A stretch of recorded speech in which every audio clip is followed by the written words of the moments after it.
Hi ಎಲ್ಲರಿಗೂ ನಮಸ್ತೆ. Welcome to Geeta Ninganagouda YouTube channel. So ಶುಭೋದಯದ ಮತ್ತೊಂದು ನುಡಿಯೊಂದಿಗೆ ಮತ್ತೆ ನಿಮ್ಮನ್ನು ಭೇಟಿ ಆಗ್ತಾ ಇದ್ದೀನಿ. ಇವತ್ತಿನ ಒಂದು ಶುಭೋದಯ ನುಡಿ ಕೊರಗು ಅಂತಕ್ಕಂಥದ್ದು. ನೋಡಿರಿ, ಪ್ರತಿಯೊಬ್ಬರು ಸಹಿತ ಜೀವನದಲ್ಲಿ ಏನೆಲ್ಲ ಆಸೆಗಳನ್ನು ಇಟ್ಕೊಂಡಿರ್ತಾರೆ. ಸೊ ಆಸೆಗಳು ಈಡೇರೋದಿಲ್ಲ. ಸೊ ಅದಕ್ಕಾಗಿ ಕೊರಗನ್ನು ಏನು ಮಾಡ್ತಿರ್ತಾರೆ, ಅವ್ರ ಮನಸ್ಸಲ್ಲಿ ಉಂಟು ಮಾಡ್ಕೊಂಡಿರ್ತಾರೆ. ಸೊ ತೆಗೆದೇ ಇರ್ತಕ್ಕಂಥದ್ದು, ಎಕ್ಸಾಮ್ನಲ್ಲಿ ಮಕ್ಕಳು ಚೆನ್ನಾಗಿ ಓದ್ತಾ ಇಲ್ಲ, ಸ್ಕೋರ್ ಮಾಡ್ತಾ ಇಲ್ಲ ಅಂತಕ್ಕಂಥದ್ದು, ಸರಿಯಾದ ಪರಿಸ್ಥಿತಿ ಇಲ್ಲ ಅಂತಕ್ಕಂಥದ್ದು, ಸಾಲ ಮಾಡಿದ್ದೇನೆ ಅಂತಕ್ಕಂಥದ್ದು, ಹಣದ ಕೊರತೆ ಇರ್ತಕ್ಕಂಥದ್ದು. ಸೊ ನೀವು ಇಷ್ಟೆಲ್ಲ ಸಮಸ್ಯೆಗಳನ್ನು ಏನು ಮಾಡಿರ್ತಾರೆ, ಪ್ರತಿಯೊಬ್ಬರು ಸಹಿತ ಅನುಭವಿಸ್ತಿರ್ತಾರೆ.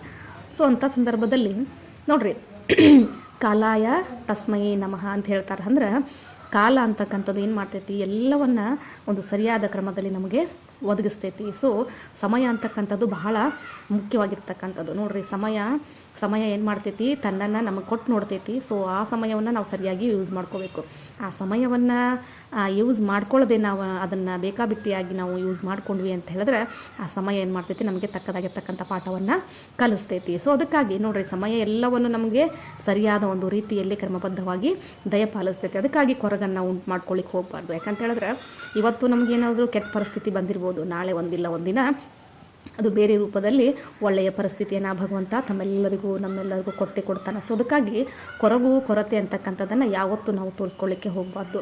ಇಲ್ಲಪ್ಪ, ನನಗೆ ಈ ರೀತಿ ಆಗೈತಿ, ನನಗೆ ತೊಂದರೆ ಆಗೈತಿ, ನನಗೇನೋ ಒಂದು ಸಮಸ್ಯೆಯಿಂದ ಬಳಲ್ತಾ ಇದ್ದೀನಿ, ನಾನು ಖುಷಿಯಾಗಿಲ್ಲ, ನನ್ನ ಹತ್ರ ಅದು ಇಲ್ಲ, ನನ್ನ ಹತ್ರ ಇದು ಇಲ್ಲ, ಈ ರೀತಿ ನಾವು ಕೊರಗನ್ನು ನಾವು ಮನಸ್ಸಿನಲ್ಲಿ ಹಾಕ್ಕೊಂಡ್ವಿ ಅಂತ ಹೇಳಿದ್ರೆ ನಮ್ಮನ್ನು ನಾವೇನು ಮಾಡ್ತೇವೆ, ಅವನತಿಯತ್ತ ತೆಗೆದುಕೊಂಡು ಹೋಗ್ತೀವಿ. ನಿಜವಾಗ್ಲೂ ನಾವು ಸಹಿತ ಖುಷಿಯಾಗಿರೋದಿಲ್ಲ, ಬೇರೆಯವರನ್ನು ಸಹಿತ ಖುಷಿಯಾಗಿರ್ಲಿಕ್ಕೆ ನಾವು ಬಯಸೋದಿಲ್ಲ. ನಿಜವಾಗ್ಲೂ ಕೆಲವೊಂದಷ್ಟು ಜನ ಇರ್ತಾರೆ, ಏನು ಮಾಡ್ತಿರ್ತಾರೆ ಅಂತಂದ್ರೆ, ಅವರೆಲ್ಲ ಇರ್ತಕ್ಕಂತಹ ವ್ಯಕ್ತಿಗಳು ಚೆನ್ನಾಗಿರ್ತಾರೆ. ಸೊ ಅವ್ರ ಬಗ್ಗೆ ಯೋಚನೆ ಮಾಡಿ, ಇಲ್ಲ ಅದು ಹಂಗಾಯಿತು ಹಿಂಗಾಯಿತು, ನನ್ನ ಮನಸ್ಸಿಗೆ ನೋವು ಆಗ್ತಾ ಇದೆ, ನಾನು ಈ ರೀತಿ ಇರಬೇಕಾಗಿತ್ತು, ಅವ್ರು ಈ ರೀತಿ ಇರಬೇಕಾಗಿತ್ತು, ಸುಮ್ಮನೆ ಏನು ಮಾಡ್ತಾರಂದ್ರೆ ಉಪಯೋಗಕ್ಕೆ ಬಾರದೇ ಇರ್ತಕ್ಕಂಥ ಕೊರಗನ್ನು ಅನುಭವಿಸ್ತಿರ್ತಾರೆ. ಸೊ ಅವರು ಕೊರಗನ್ನು ಅನುಭವಿಸ್ತಿರ್ತಾರೆ ನಿಜ, ಬಟ್ ಅವರಿಂದ ಸುತ್ತಮುತ್ತಲಿರ್ತಕ್ಕಂಥ ಜನರು ಸಹಿತ ಏನು ಮಾಡ್ತಾರೆ, ಇಲ್ಲಿ ಚೆನ್ನಾಗಿರಲಿಕ್ಕೆ ಎಂದೂ ಸಾಧ್ಯನೇ ಇಲ್ಲ. ನಿಜವಾಗ್ಲೂ ಇವೆಲ್ಲವೂ ಏನಪ್ಪ ಅಂತಂದ್ರೆ ನಮ್ಮ ಒಂದು ಜೀವನದಲ್ಲಿ ಪ್ರತಿಯೊಬ್ಬರು ಸಹಿತ ಅನುಭವಿಸೇ ಇರ್ತೀವಿ. ಸೊ ಈ ರೀತಿ ಕೊರಗನ್ನು ನಾವು ಉಂಟು ಮಾಡೋದು ಬದಲಿ ಏನು ಮಾಡಬೇಕು ಅಂತಂದ್ರೆ, ಆ ಒಂದು ಸಮಸ್ಯೆಗಳಿರ್ತಕ್ಕಂಥದಕ್ಕೆ ಸೂಕ್ತವಾಗಿರ್ತಕ್ಕಂಥ ಪರಿಹಾರವನ್ನು ಕಂಡುಕೊಳ್ಬೇಕಾಗ್ತದೆ. ಅವಾಗೇನಾಗ್ತೈತಿ, ಪರಿಹಾರವನ್ನು ಕಂಡುಕೊಂಡಾಗ ಏನಾಕೈತಿ ಅಂತ ಹೇಳಿದ್ರೆ ಕೊರಗು ಅಂತಕ್ಕಂಥದ್ದು ಇಲ್ಲಿ ಸಲೀಸಾಗಿ ನಮ್ಮನ್ನು ಬಿಟ್ಟು ಓಡಿ ಹೋಗ್ತೈತಿ. ಯಾವತ್ತೂ ನೋಡ್ರಿ, ಜೀವನದಲ್ಲಿ ನೀವು ಕೊರಗನ್ನು ಇಟ್ಕೊಳ್ಳಿಕ್ಕೆ ಹೋಗ್ಬೇಡ್ರಿ. ನೋಡ್ರಿ, ನಾನು ಒಂದು ಸಣ್ಣ ಮನೆಯಲ್ಲಿ ಇದ್ದೀನಿ ಅಂತ ಅಂದ್ಕೊಳ್ರಿ. ಸೊ ಸಣ್ಣ ಮನೆಯಲ್ಲಿದ್ದೀನಿ, ನಾನು ಬಂಗ್ಲೆ ಒಳಗಿಲ್ಲ, ಸಣ್ಣ ಒಂದು ಕಾರಲ್ಲಿ ಓಡಾಡ್ತಾ ಇದ್ದೀನಿ, ನಾನು ಬೆಂಚ್ ಕಾರಲ್ಲಿ ಓಡಾಡ್ತಾ ಇಲ್ಲ. ಸೊ ನಾನು ಸಣ್ಣ ವ್ಯಾಪಾರಿಯಾಗಿದ್ದೀನಿ, ನಾನು ಮುಖೇಶ್ ಅಂಬಾನಿ ಥರ ಇರಬೇಕು, ಈ ರೀತಿ ಇರಬೇಕು, ನಾನು ಆ ರೀತಿ ಇರಬೇಕು ಅಂಥೇಳಿ, ಸುಧಾಮೂರ್ತಿ ಆಗಬೇಕು ಅಂಥೇಳಿ. ಸಡನ್ನಾಗಿ ಸುಧಾಮೂರ್ತಿ ಇನ್ಫೋಸಿಸ್ ಕಂಪ್ನಿಯನ್ನು ಕಟ್ಟಲಿಲ್ಲ. ಪಾಪ ಅವರು ಸಹಿತ ಸಾಕಷ್ಟು ಪರಿಶ್ರಮದಿಂದ ಏನು ಮಾಡಿದರು, ಇಲ್ಲಿ ಕಂಪನಿಯನ್ನು ಕಟ್ಟಿರ್ತಕ್ಕಂಥದ್ದು. ಮುಖೇಶ್ ಅಂಬಾನಿ ಆಗಿರ್ಬೋದು, ಆ ಅಂಬಾನಿ ಕುಟುಂಬ ಆಗಿರ್ಬೋದು, ಅವರು ಸಹಿತ ಸಡನ್ನಾಗಿ ಯಾರಿಗೂ ಒಲಿಯೋದಿಲ್ಲ. ಸೊ ರತನ್ ಟಾಟಾ ಆಗಿರ್ಬೋದು, ನೋಡ್ರಿ, ಅವರೆಲ್ಲರೂ ಏನಪ್ಪ ಅಂದ್ರೆ ಸಾಕಷ್ಟು ಪರಿಶ್ರಮದಿಂದ ತಮ್ಮ ಒಂದು ಏಳಿಗೆಯನ್ನು ಕಂಡಿರ್ತಕ್ಕಂಥವ್ರು. ಸೊ ಅದಕ್ಕಾಗಿ ನಾವೇನು ಮಾಡಬೇಕು ಅಂದರೆ, ನಮ್ಮಲ್ಲಿರ್ತಕ್ಕಂಥ ಕೊರಗನ್ನು ಏನು ಮಾಡಬೇಕು, ನಾವು ಸದುಪಯೋಗವನ್ನು ಮಾಡ್ಕೋಬೇಕು. ಸೊ ಇದು ನನ್ನಲ್ಲಿಲ್ಲಲ್ಲ, ನಾನು ಇದನ್ನು ಪಡೆದುಕೊಳ್ಬೇಕು. ಹಾಗಾದರೆ ಪಡೆದುಕೊಳ್ತಕ್ಕಂಥ ದಾರಿ ಯಾವುದು? ಒಳ್ಳೆಯ ಮಾರ್ಗದಿಂದ ಇದನ್ನು ನಾನು ಪಡೆದುಕೊಳ್ಬೇಕು.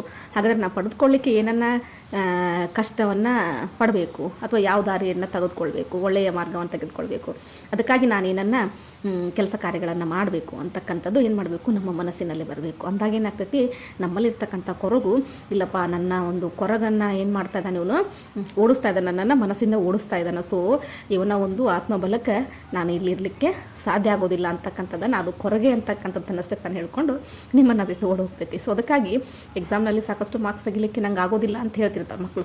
ಸೊ ಅಂಥ ಮಕ್ಕಳಲ್ಲಿ ನಾವು ಧೈರ್ಯವನ್ನು ತುಂಬಬೇಕು. ಯಾಕೆ ಹೊರಗ್ತೀಯಪ್ಪ, ನೀನು ಈ ಒಂದು ವಿಷಯದಲ್ಲಿ ಮುಂದಿದೆಯಾ, ಚೆನ್ನಾಗಿ ಅರ್ಥ ಮಾಡ್ಕೋತೀಯ, ಈ ರೀತಿ ನಾವು ಅವರಿಗೆ ಮೋಟಿವೇಶನ್ ಮಾಡಿದಾಗ ಏನಾಗ್ತೈತೆ ಅಂತ ಹೇಳಿದ್ರೆ, ಆ ಮಕ್ಕಳು ಸಹಿತ ನನಗೆ ಸರಿಯಾಗಿ ಮಾರ್ಕ್ಸ್ ಬರೋದಿಲ್ಲ ಅಂತಕ್ಕಂಥ ಕೊರಗನ್ನು ಬಿಟ್ಟು ಏನು ಮಾಡ್ತಾವೆ, ಇಲ್ಲ ನಾನು ಚೆನ್ನಾಗಿ ಓದ್ತಾ ಇದ್ದೀನಿ ಅಂತಕ್ಕಂಥದ್ದು ಏನು ಮಾಡ್ತಾವೆ, ಮೈಗೂಡಿಸ್ಕೊಳ್ಬಿಡ್ತಾವೆ.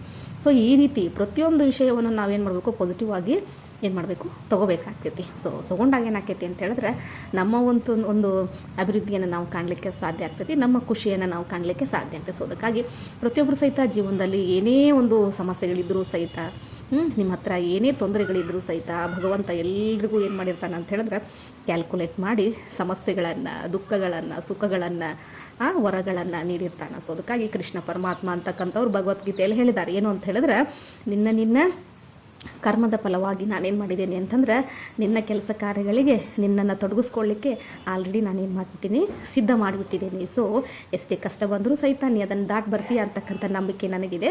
ಸೊ ಅದಕ್ಕಾಗಿ ಕಷ್ಟಗಳನ್ನು ನಾನು ಕೊಡ್ತಾ ಇದ್ದೀನಿ ಅಂತಕ್ಕಂತಹ ಮಾತನ್ನು ಆ ಒಂದು ಭಗವದ್ಗೀತೆಯಲ್ಲಿ ನಾವು ನೋಡ್ತೇವೆ. ಸೊ ಅದಕ್ಕಾಗಿ ಭಗವದ್ಗೀತೆಯನ್ನು ಓದೋರು, ಭಗವದ್ಗೀತೆಯನ್ನು ಕೇಳಿದವರು, ಸೊ ಎಲ್ರಿಗೂ ಸಹಿತ ಜೀವನದ ತಾತ್ಪರ್ಯ ಅರ್ಥವಾಗಿರ್ತೈತಿ ಅಂದ್ಕೊತೀನಿ. ಸೊ ಅದಕ್ಕಾಗಿ ಪ್ರತಿಯೊಬ್ಬರು ಸಹಿತ ಏನೇ ಕಷ್ಟ ಬಂದರೂ ಸಹಿತ ಅಥವಾ ಏನೇ ಇಲ್ಲದೆ ಇದ್ದರೂ ಸಹಿತ ಕೊರಗದಿರಿ. ನೀವು ಕೊರಗೋದ್ರ ಜೊತೆಗೆ ನಿಮ್ಮ ಸುತ್ತಮುತ್ತಲಿರ್ತಕ್ಕಂಥವರ ಸಂತೋಷವನ್ನು ಕಿತ್ಕೊಳ್ಳಿಕ್ಕೆ ಹೋಗಬೇಡ್ರಿ ಅಂತ ಹೇಳ್ತಾ, ಸೊ ಮತ್ತೊಂದು ಶುಭೋದಯದ ನುಡಿಯೊಂದಿಗೆ ಮತ್ತೆ ನಿಮ್ಮನ್ನು ಭೇಟಿ ಆಗ್ತೀನಿ. ಅಲ್ಲಿವರೆಗೂ ನಮಸ್ತೆ.